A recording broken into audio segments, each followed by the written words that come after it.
estudiar Isaías. El mensaje más contundente de los profetas mayores es el reino venidero, la obra del rey proveniente del linaje de David. O sea, el mensaje más contundente de los profetas mayores es hablar sobre el reino venidero.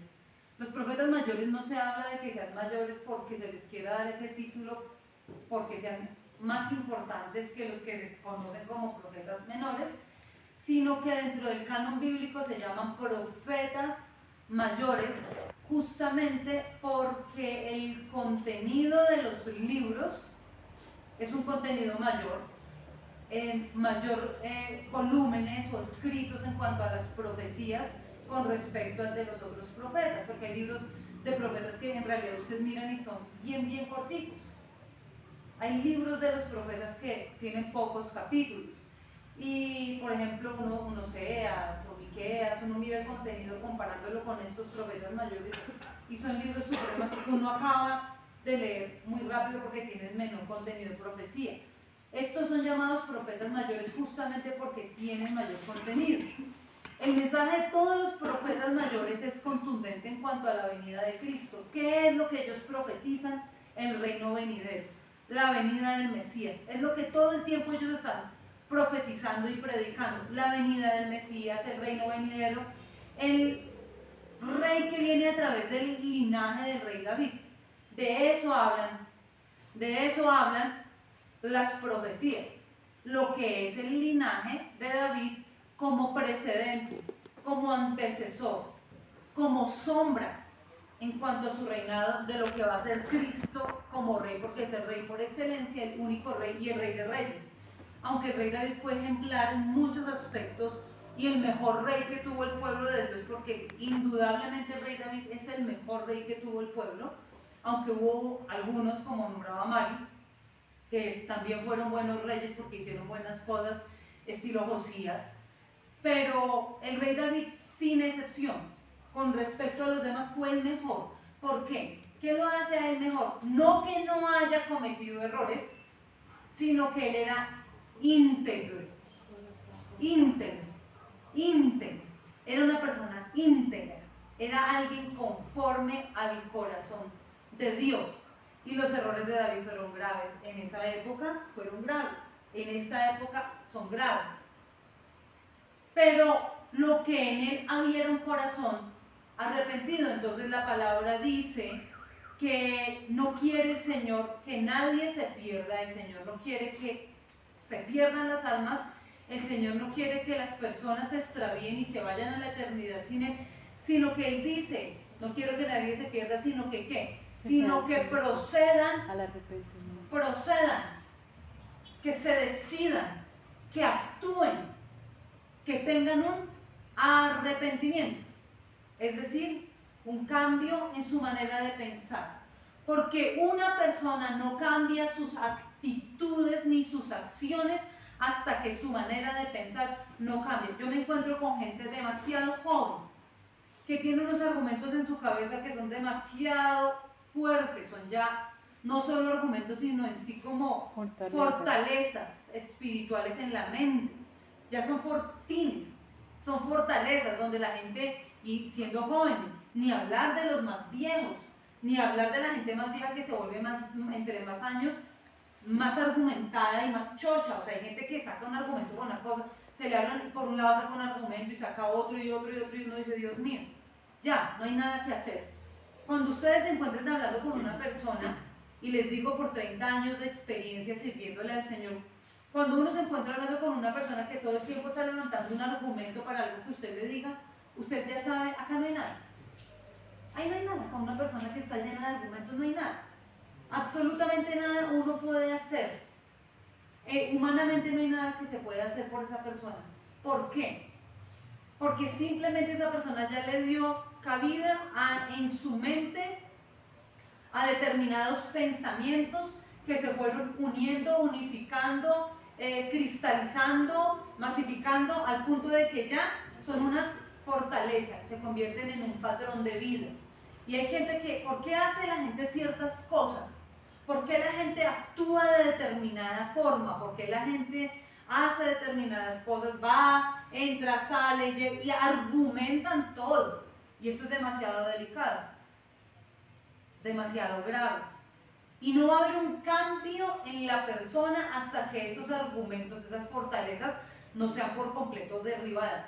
Hay gente que argumenta de cualquier forma el pecado. Hay gente que dice, sí, yo estoy mal, necesito ayuda, estoy mal, estoy fallando en esto, y estoy caminando mal, y he actuado mal, y de verdad quiero cambiar.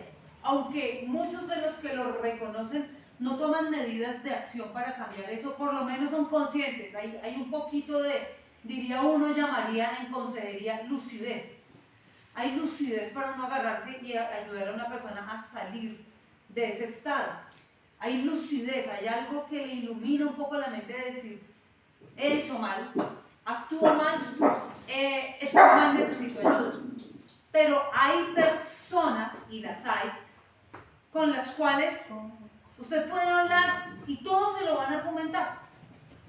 Es que fue por esto, y eso lo explica muy bien Maxwell en uno de sus libros. Cuando se trata de ver el error y el fallo en otro, es fácil apuntar con el dedo para señalar el qué. Si yo les he hablado del qué, el por qué y el para qué. Cuando se trata de otro, es facilísimo señalar con la mano para decir el qué de esta persona es gravísimo, el qué, o sea, lo que es qué está haciendo, lo que se ve. Cuando se trata de enfocar el dedo hacia acá, se habla de el por qué. ¿Sí se dan cuenta? Cuando se trata de otro, se habla de el qué hace la persona, qué hizo el qué, lo que está haciendo. Pero cuando se trata de que el dedo apunte hacia acá, se habla del por qué. Y es que fue por esto, y es que en mi niñez, porque hay personas que han pasado por 20.000 encuentros, reencuentros, encuentros de líderes, liberaciones, ministraciones, ayunos, que han leído la palabra, la Biblia de pasta a pasta, se la han podido leer 20 veces, recitan la Biblia, porque lo más tenaz y más crudo es que la saben, la tienen a flor de piel, la imprimen, la ponen en sus casas, pero él justifica lo que hace. Y aunque han pasado por 1000 procesos y 1000 batallas, es que en mi niñez, es que mi papá me abandonó, es que cuando tenía 3 años, es que cuando tenía 2 años, es que yo pasé por esto y yo digo, a veces la gente parece un disco rayado. A la gente le gusta revictimizarse. Y si es cierto, todos venimos de un contexto pesadísimo y súper pesado. Por ejemplo, nos sentamos una vez con Maribel por allá en Juan Valdés a hablar y hablábamos de la vida de la niñez y decimos, en la infancia nos pasaron cosas muy parecidas, procesos fuertes, de verdad, nos ponemos a mirar y decimos, tremendo. Pero eso no ha sido una justificación para ahorita no alzarse la bata y pararse de cabeza de hacer vuelta canela, media luna y todo lo demás.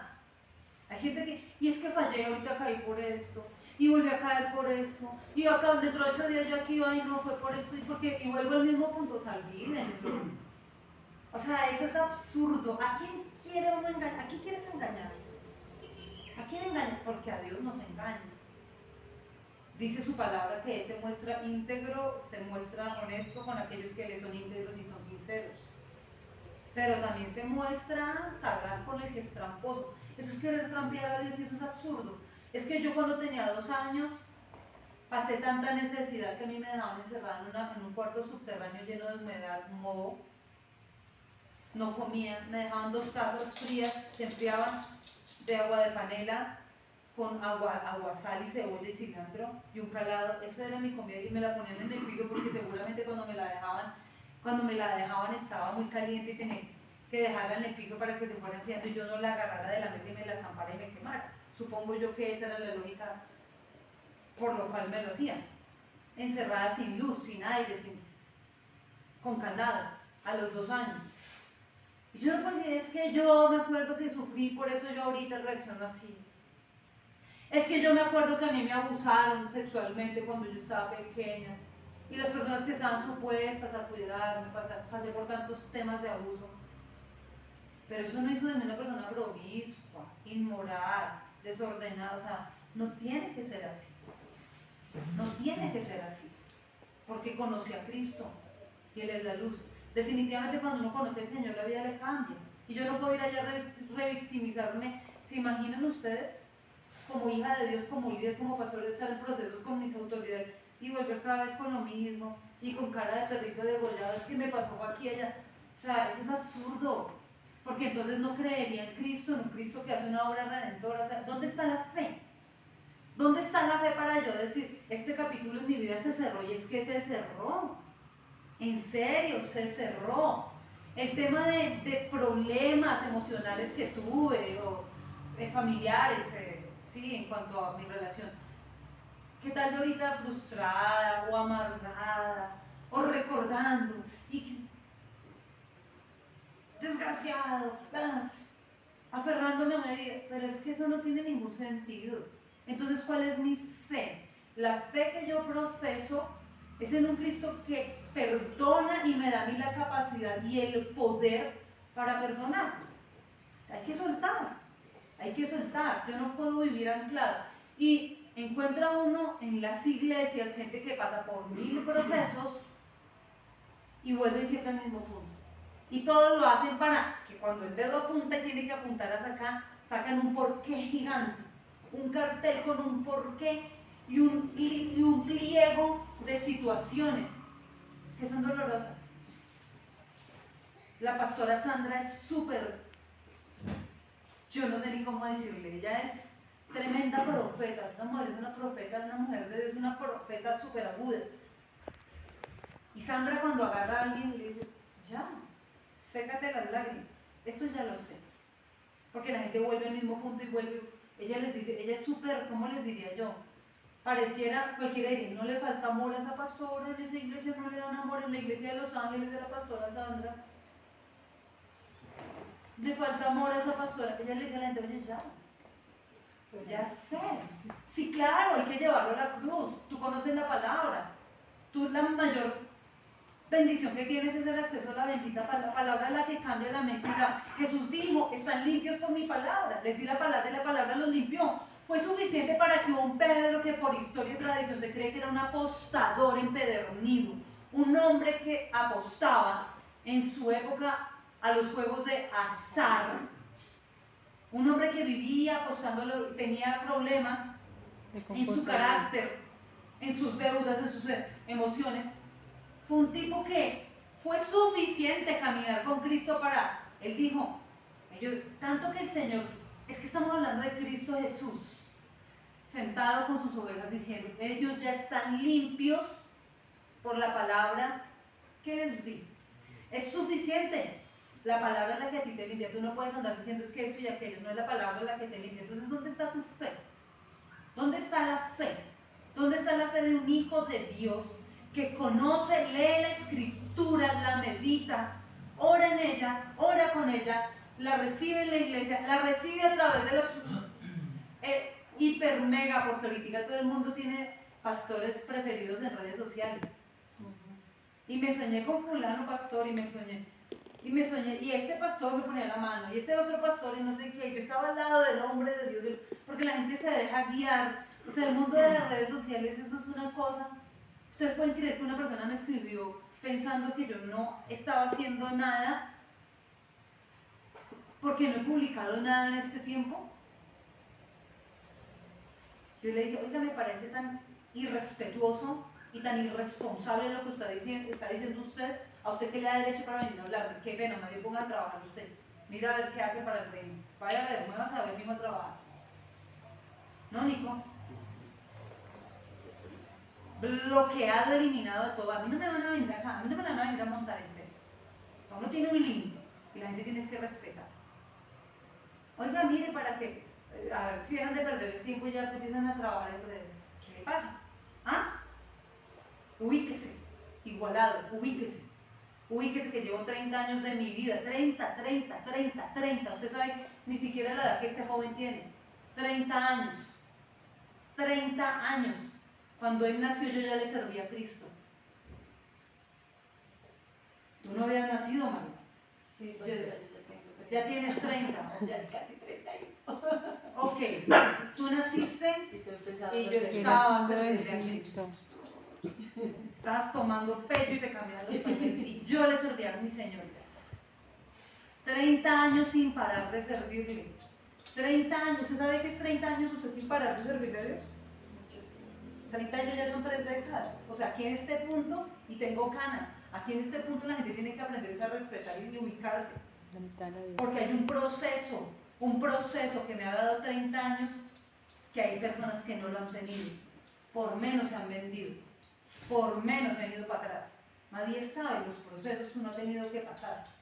Nadie sabe, o sea, la gente ve acá y hablan y la gente hoy una persona me dice, ay, ojalá tuviera usted tiempo para poder atenderme. Yo sé que yo le saco el tiempo. La gente piensa que todo es color de rosa y que todo ha sido fácil. La gente ni sabe por las peleas contra demonios que he tenido que enfrentar. La gente no sabe las luchas que uno tiene que librar para que vengan y le digan, no, oiga, ya, ¿es hora de qué? Es que yo no tengo que mostrarle nada a nadie. Es que yo no vivo ni trabajo para una red social, ni para tener seguidores. Eso paga y paga bien. Pero es que eso no ha sido mi objetivo. Estamos poniendo un cimiento. Yo simplemente le estoy obedeciendo, es poniendo un cimiento y un fundamento. Que después del cimiento, el fundamento y la poda, sé lo que viene. Qué responsabilidad. Oye, es ser irresponsable. Es irrespetuoso, es irresponsable lo que tú estás diciendo. No hay ni siquiera confianza para que me vengas a mandar un mensaje así. Por favor, aléjate, Satanás. Entonces uno queda como, wow. La gente, cuando se trata de juzgarle el que a otros, sacan sus dedos, señalan con uno, no se dan cuenta que los otros le apuntan, pero si pudieran señalar con las dos manos, los dos dedos y los ojos y tirar trompa y señalar, eso son profetas de Satanás, enviados del averno, del infierno. ¿Y por qué no miramos para adentro? ¿Por qué no miramos para acá? ¿Por qué cada uno no mira su vida? Es que yo lo he hecho fue porque yo caí en esto, fue porque tal cosa. Yo caí en esto otro, fue porque esto. Yo caí en aquello otro, fue porque aquí. Para todo hay una excusa. Para todo hay un argumento. Para todo hay un argumento. Y yo digo, no, Dios santo. Lo único que limpia la mente es la palabra. Es lo único que nosotros vamos a ver acá, va a limpiar la palabra. Entonces, cuando nosotros miramos, porque se habla de que los profetas mayores están hablando de la ascendencia de Cristo como Rey eterno, acerca del linaje de David, también nos están dejando ver a nosotros la enseñanza clara de que debemos tener un corazón conforme al corazón de Dios y volver siempre a lo que es el fundamento, el carácter, el fundamento. David fue la sombra de lo que Cristo vino a hacer en plenitud. David es la sombra y por eso es parte de la ascendencia. Esto tiene que ver con varios temas, lo que es misericordia, lo que es gracia. Misericordia y gracia, porque alguien que no merecía ser contado dentro de un linaje tan importante como el de Jesús, lo recibió sin merecerlo.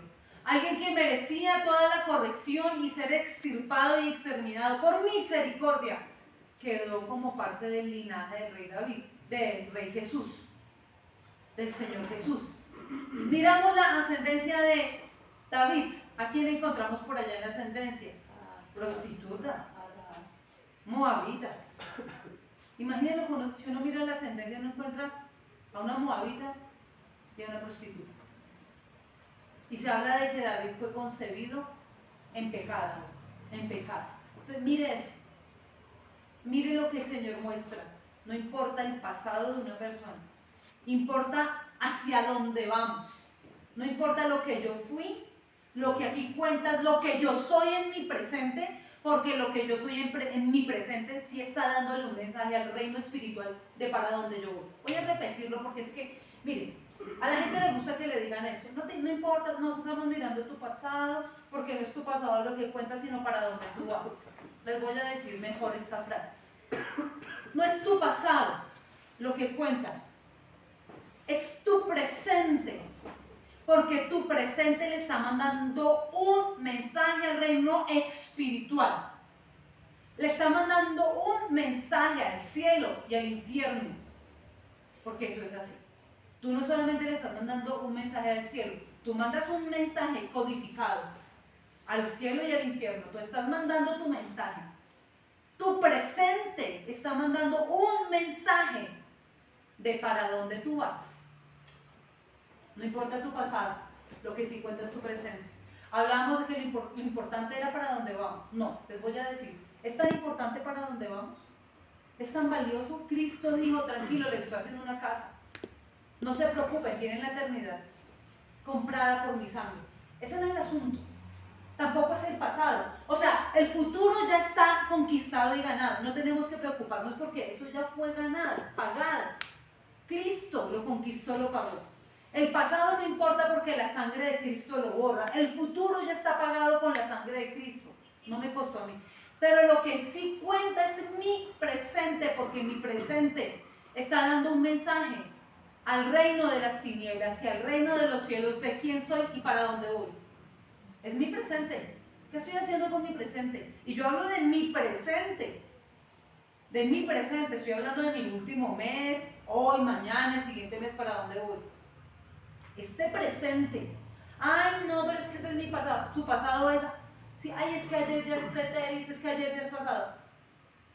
Hay gente que viene con este cuento todo el tiempo. Es que ayer es mi pasado. Miren, ayer todavía está muy cerquita. Mi pasado es 3 años, 2 años. Mi pasado es a lo que yo ya morí. Gracias. Es eso. Mi pasado es lo que ya está muerto, sepultado bajo tierra. Aquello que usted ya ni siquiera ve porque ni siquiera la madera del cajón brilla, porque la tierra la tapó. A eso sí le podemos llamar pasado. A lo que todavía se está llorando en el cajón, no. A lo que todavía se está velando, no. Eso no es pasado. Pasado es lo que usted ya enterró bajo tierra, 3 metros bajo tierra. Paladas y paladas y paladas y paladas de tierra hasta que eso queda por completo sepultado para podrirse, para destruirse, para deshacerse. Es destinado a destrucción. A eso sí le podemos llamar pasado.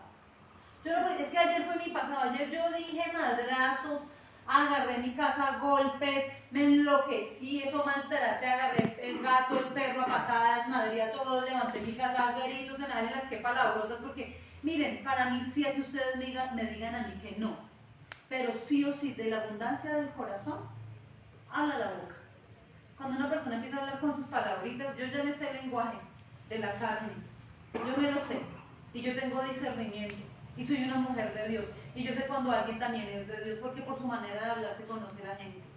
Y no es hablar en términos hermanijillos, religiosillos, estilo Ned Flanders, hermanillos, religiosillos, o sea, no se trata de eso, de hermano, gloria a Dios, aleluya, amén, bendiciones, siervo, sierva, cervatillo, cerbatana, apóstol, obispo, porque eso tiene un lenguaje precioso, el lenguaje precioso, mi preciosa y amada esposa, y en la casa la miran como un zapato. A mí ese mi precioso y mi preciosa, eso dejémoselo a Gollum, mi precioso, a Gollum, dejémoselo a Gollum. Ese mi precioso acá, ese lenguaje tan hipócrita, no. Nosotros tenemos que ser genuinos. Esa religiosidad tan barata de, ay, preciosa hermana, uno ve que la gente, eso, llegó el precioso, el siervo, hola, sierva preciosa, hola. Y es gente que en su corazón anda en contienda. Uno sabe, o sea, eso no es lenguaje de espíritu, ¿no? Pero tampoco es que cuando está hablando con su pastor, se le salen las que palabrotas, se le van saliendo las...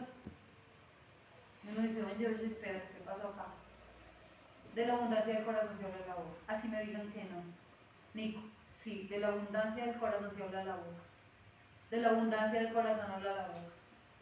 No hay otra. Entonces, nosotros tenemos que entender que sí o sí debe haber un cambio. David, su linaje, su ascendencia, pero en Cristo, que es el segundo Adán, la obra fue completa, perfeccionada. Es lo que vamos a entrar a estudiar. Podríamos llamar que el 50%, porque el resto tiene que ver con profecías. Hay dos tipos de profecías que vamos a estudiar ahorita, si quieren apunten. Se llaman así, según la teología tienen este nombre. Son profecías de cumplimiento inmediato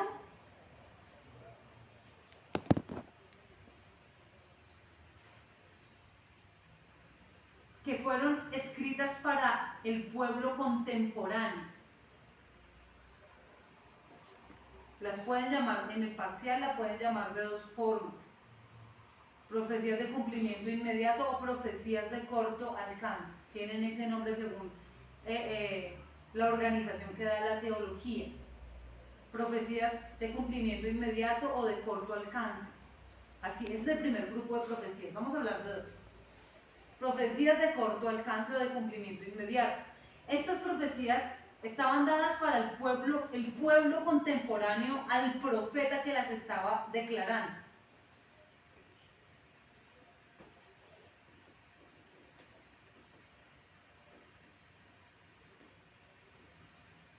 Para el pueblo contemporáneo de aquel profeta que las estaba declarando. Y estas profecías tienen una característica, y es que el cumplimiento es verificable. Con hechos reales. Se podían verificar. Lo que habla el libro de Deuteronomio, capítulo 18, que es lo que Nicolás todo el tiempo me está repitiendo. Todo el tiempo su texto favorito, Deuteronomio 18, Deuteronomio 18. Si el profeta da palabra de parte de Dios, hay cumplimiento, es profeta de Dios.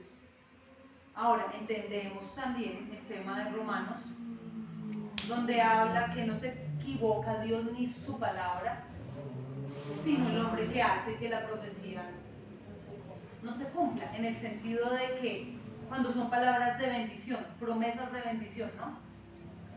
Cuando hay palabras de bendición, promesas de bendición, y no hay un cumplimiento, porque el Señor le dice a la persona: te voy a bendecir, te voy a entregar esto, si tú caminas de esta manera, si abandonas esto, si dejas este mal proceder, este mal comportamiento, si tú sueltas esto y te corriges, tú vas a poder caminar y tomar la bendición que Dios tiene para ti. No hay otra forma de que haya cumplimiento. ¿Sí me explico? Porque no nos podemos equivocar tampoco en cuanto a la verificación de una profecía. Una profecía se cumple, o una bendición profética se cumple en la medida que aquel que camina bajo esa palabra profética de bendición sea obediente. Lo único que puede limitar una palabra profética de bendición es la desobediencia y el pecado. Es lo único. Es el ser humano con su desobediencia. Lo que activa toda palabra profética de bendición es la obediencia. Nada más la activa, es la obediencia. Y lo que la retrasa, o lo que la limita, o lo que la frena es el pecado de la desobediencia. Esa es la primera. La segunda es profecías de largo alcance. Dentro de estas profecías de largo alcance son aquellas, se toman en cuenta estas profecías que tenían un cumplimiento después de la muerte del profeta. El profeta dio la profecía, se moría sin ver el cumplimiento, y probablemente después de que él se moría ocurría lo que él había profetizado, y esto lo vamos a ver en cuanto al exilio y el retorno del exilio. Entonces la palabra se cumplía después de que el profeta la emitía, después del morir, y aún muchas de esas profecías todavía no se han cumplido, y por eso entran dentro del grupo de las profecías de largo alcance. Entonces, ¿sí está la diferencia? Cumplimiento inmediato y las que se cumplen después de que el profeta muere. Muchas ya se han cumplido y otras están todavía por cumplirse. ¿Listo? Entonces, dentro de esas Dentro de esas profecías de largo alcance tenemos hechos que podemos comprobar nosotros por la lectura. Exacto, ejemplo, el exilio, como profanaron el templo, lo que pasó con los niños, con las mujeres, con los ancianos, todo lo que se declaraba. Esas profecías son verificadas. Hay otras profecías que nosotros vamos a poder ver a lo largo de la historia, y quizás, si el Señor lo permite, el cumplimiento total de todo lo que está escrito. Ahora, en este punto de la historia, o sea, a nivel mundial, nosotros estamos viendo el cumplimiento de muchas de estas profecías. ¿En qué?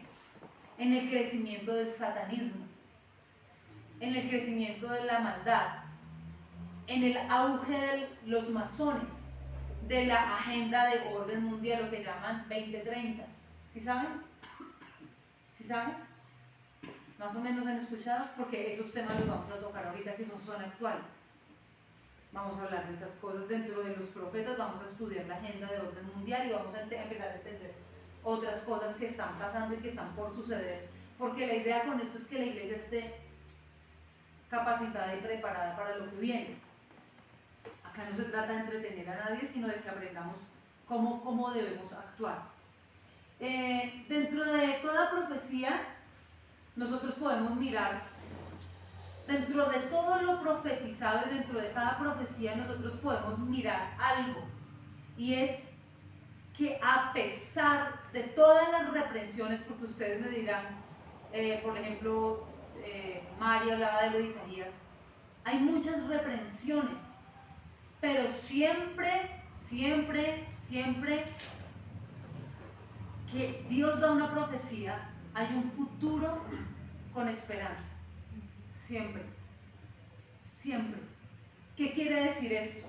Que nosotros debemos estar confiados, porque el plan de Dios es en evidencia inconfundible. El plan de Dios es inconfundible, es inalterable.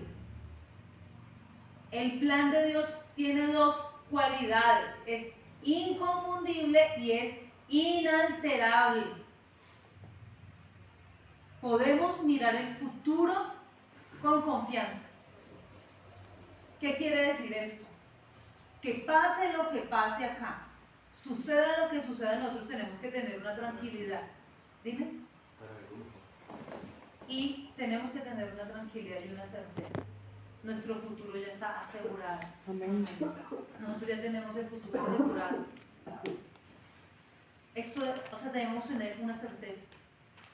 O sea, toda profecía, por más castigo y reprensión y devastación que la profecía hable, nosotros tenemos que tener claro algo, y es que el futuro nuestro ya está asegurado. Ese es el objetivo de toda profecía. Ahora, voy a darles 3 cosas que les había hablado antes y quiero que las vuelvan a anotar. Toda profecía, para verificar que proviene del Señor, tiene 3 cualidades. ¿Cuáles son? Exhortación, edificación y consolación. Toda profecía exhorta, toda profecía edifica y toda profecía consuela. Y ustedes miren los profetas mayores y los menores. Toda profecía tiene un punto de exhortación. ¿Qué quiere decir la exhortación? Exhortar es una reprensión, es una reprimenda, es un regaño, es una corrección para que la persona, cuando se habla de corregir algo, se trata muchas veces de tener que doblarlo y doblegarlo hasta que llegue al punto en que tiene que estar.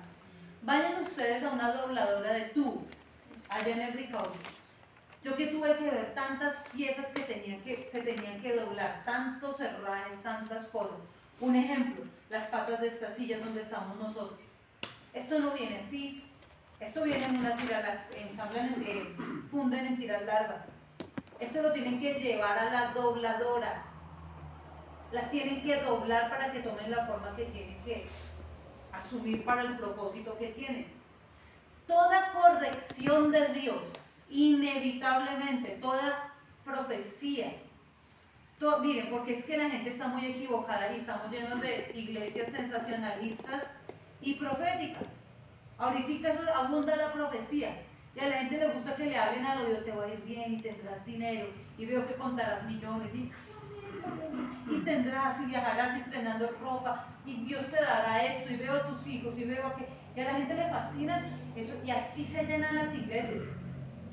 Así, a la gente le fascina, o sea, la gente se volvió esta mística, a la gente le gusta lo místico, el misticismo, a la gente le gusta lo esotérico. Eso tiene algo que ver con lo espiritual, pero inclinado a los... Estoy de acuerdo, totalmente de acuerdo con la teología de Schaeffer, que es la que nosotros estamos estudiando, la teología de Schaeffer. Porque lo espiritual es tan delicado que hay gente tan abierta a lo espiritual, hay gente que es tan sensible a lo espiritual y ve tantas cosas en lo espiritual, porque dentro de su espíritu hay es contaminación y lo que miran lo miran bajo un espíritu, operando bajo un espíritu de error, de engaño y adivinación. Esto es delicado, esto es supremamente delicado. Los dones del espíritu se deben tratar con santidad y con celo, porque Schaeffer lo explica tan claramente en su teología que hay gente que cuando abren, como es una puerta a lo espiritual, cuando la gente ora, se abre una puerta a lo espiritual, y hay gente que lo que está abriendo es un portal a los demonios. ¿Ustedes sabían eso? ¿Sí? Hay gente que lo que está abriendo es un portal a los demonios y no se están conectando con Dios ni con su reino, porque el espíritu que tienen es un espíritu contrario y antagónico al espíritu de Dios, que produce un fruto que es innegable. O sea, es innegable, amor, gozo, paz. Ese fruto es lo que determina qué es el árbol. ¿Sí me explico? Ese fruto, por eso es que esto es de cuidado. El árbol se conoce por el fruto. No hay otra manera de conocer al árbol. El árbol es lo que su fruto demuestra. Entonces, cuando el árbol tiene el fruto del Espíritu Santo, quiere decir que el Espíritu Santo vive en la persona. Así es de que el espíritu del hombre con el cual fue creado, el espíritu de vida que Dios le otorgó, se fusiona con el Espíritu Santo.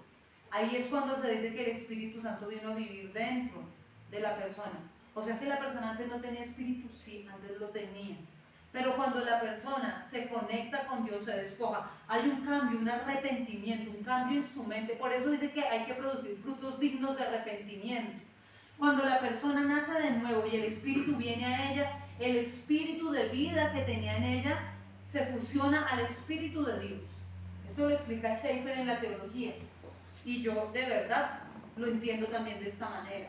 Hay espíritus oscuros, hay espíritus contaminados, hay espíritus del hombre que son malos, aunque tienen el espíritu de vida de Dios, el hálito del espíritu, su parte espiritual está muy arraigada a la tradición, a las tradiciones.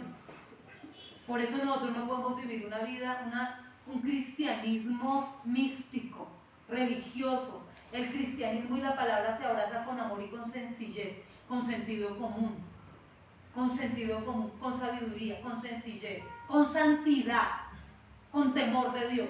Porque si el espíritu de la persona es sucio, como lo explica Schaeffer, lo que la persona empieza a mover y a moldear y a modelar y a producir es espiritual y puede tirar hacia lo espiritual, pero hacia lo espiritual contaminado y a conectar hacia un portal que es demoníaco. Pues por eso hay adivinos, la brujería existe, es real, la brujería existe, el reino espiritual es real. Si el espíritu de la persona no ha conectado, no ha fusionado con el espíritu, está fluyendo en un espíritu de engaño, de error, de adivinación. Y hay mucho liderazgo en este tiempo místico en iglesias. Mira donde he visto gente que llega y les empiezan a dar profecía al oído. La iglesia de la profecía. Allí nomás hay una, cerca. Y la gente va y se aglomera y hacen fila y se llenan sus cultos. Y la gente diezma y ofrendan, y eso, mejor dicho, eso es la locura. Y la gente va por se da el culto, la palabra, mire, la adoración es bien emocional. La predicación está bien corta porque la doctrina no es de peso, es palabra así muy profunda, porque la palabra es lo que limpia la mente y el corazón. ¿Saben a lo que le dedican mucho tiempo estas personas? A la administración final. Y en la administración final tienen ya un equipo de líderes, personas que van orando. ¿Por qué quiere oración en todo el mundo? La gente quiere que oren. Y los tocan y empiezan a darles profecía al oído. Y cosas, siempre cosas buenas. Y alguien que estuvo allá vino y habló conmigo y me dijo, y yo le dije a esa señora, señora, no me toque, usted lo que está diciendo no tiene nada que ver con lo que yo estoy viviendo. Y sé que no tiene nada que ver con lo que voy a vivir. Esto es una falsa profecía. Y yo paro a la persona que le estaba imponiendo mano. Es que la señora quedó. Porque se han acostumbrado a calentarle la oreja a todo el mundo por el sensacionalismo. ¿Ven? Toda profecía tiene estas tres características. Te exhorta, te reprende. Toda profecía viene a confrontarte. O sea, la profecía no es para, ay, qué lindo eres y todo va a ser. No. Cuando hay una profecía, la profecía viene a confrontarte. Te exhorta. Pero también de la profecía tú sales edificado. O sea, tú aprendes, tú dices, no, salgo alimentado, o sea, salgo edificado. Pero también la profecía te consuela. Díganme esas profecías donde sacaban el pecado de la gente y solo era para exhortación y exhortación. La gente salía frustrada, destruida. Porque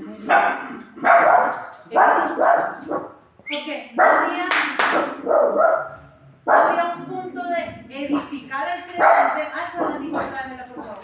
Alza. No había un punto de edificación y tampoco había un punto de consuelo. Isaías todo el tiempo exhorta, edifica y consuela. Eso es. Ahora, por más exhortación que una palabra profética traiga sobre nosotros, nos da la esperanza de un futuro que ya está inalterado, inconfundido, porque el plan de Dios y su propósito con nosotros tiene esas dos cualidades. Amén. Amén. En el mensaje siempre se habla de que Dios tiene el control. Se habla de que Dios es amor.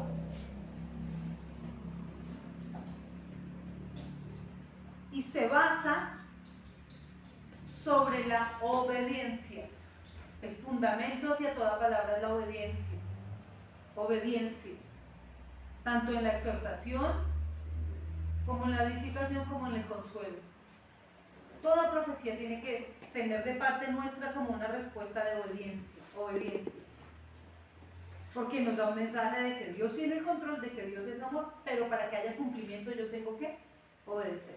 Vamos rápidamente en Isaías, que abrimos con este texto.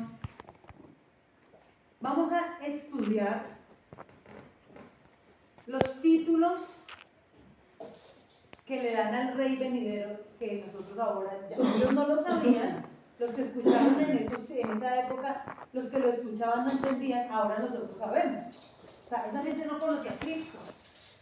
A los que Isaías les habló sobre Jesús, ellos ninguno sabía quién era Cristo, ni dónde vivía, ni qué comía, ni lo que hizo.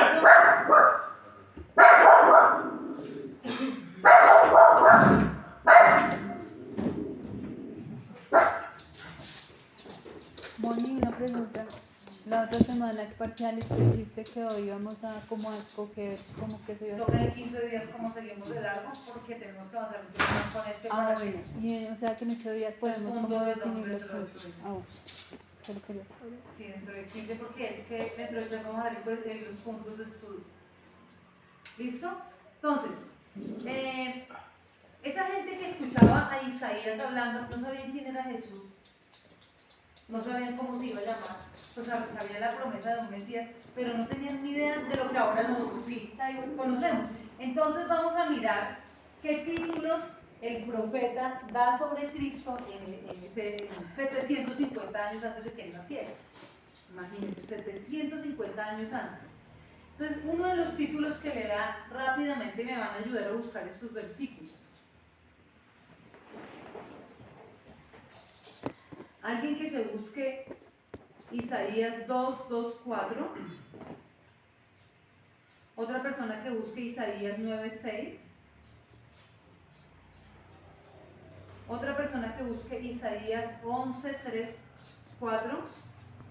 9, 6. Otra persona que busque Isaías 24, 23. Otra persona que busque Isaías 33, 17. Otro que busque, por favor, bueno, el mismo, 33, 22. Otra persona, por favor, busque Isaías 52, 7 y otro 59, 20. Bueno, ténganlos ahí porque les va a tocar turnar.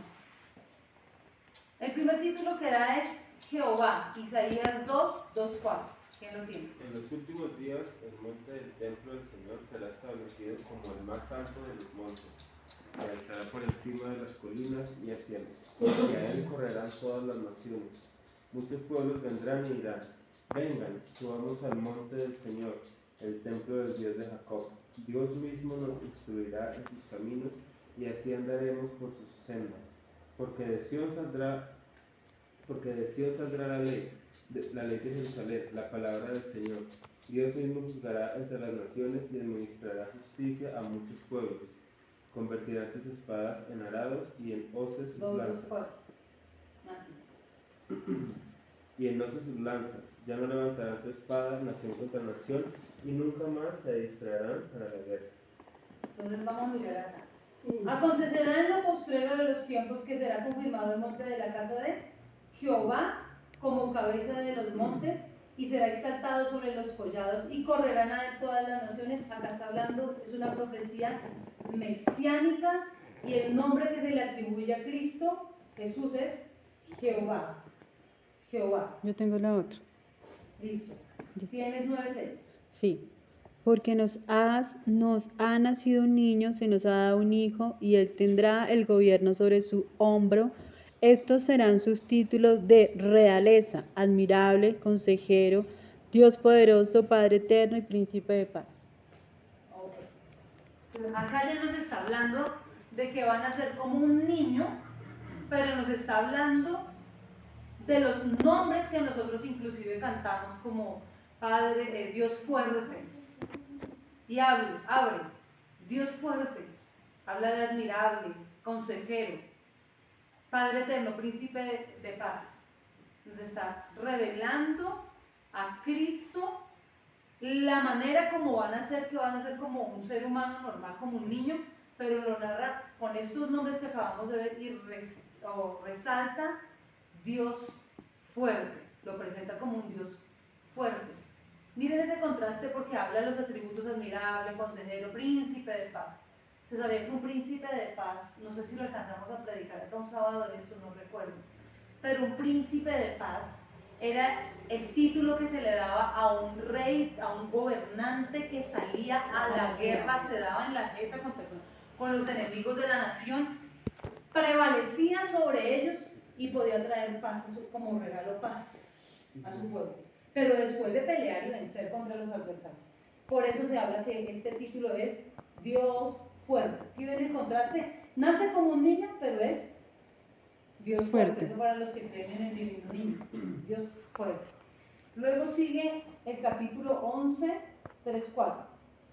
Dice, y le hará entender diligente en el temor de Jehová, no juzgará según la vista de sus ojos, ni arguirá por lo que oigan sus oídos, sino que juzgará con justicia a los pobres y arguirá con equidad por los mansos de la tierra, y herirá la tierra con la vara de su boca y con el espíritu de sus labios mandará iniquidad. Ahí se habla de que Él es juez. Juez. El título que le dan a Cristo es juez. Él es el que juzga. Y el que juzga emite juicio. ¿Qué quiere decir eso?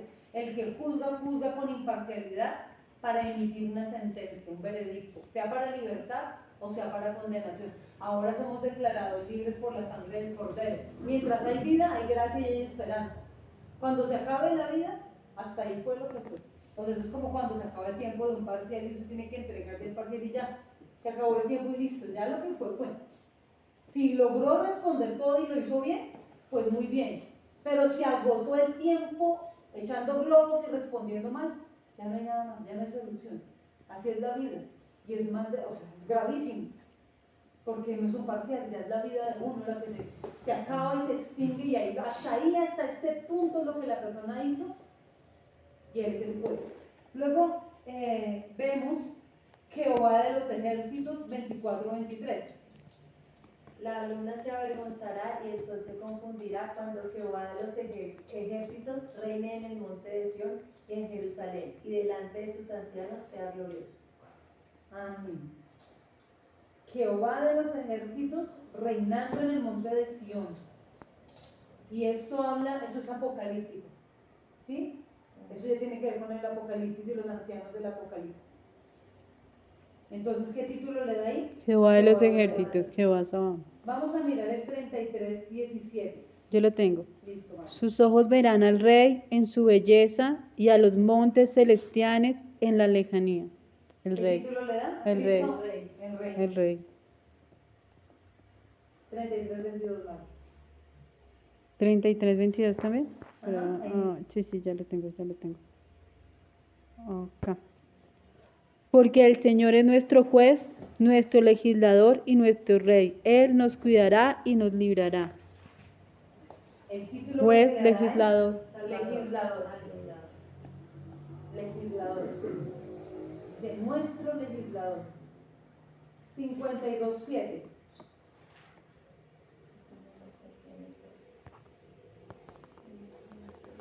Y luego sigue el 59-20.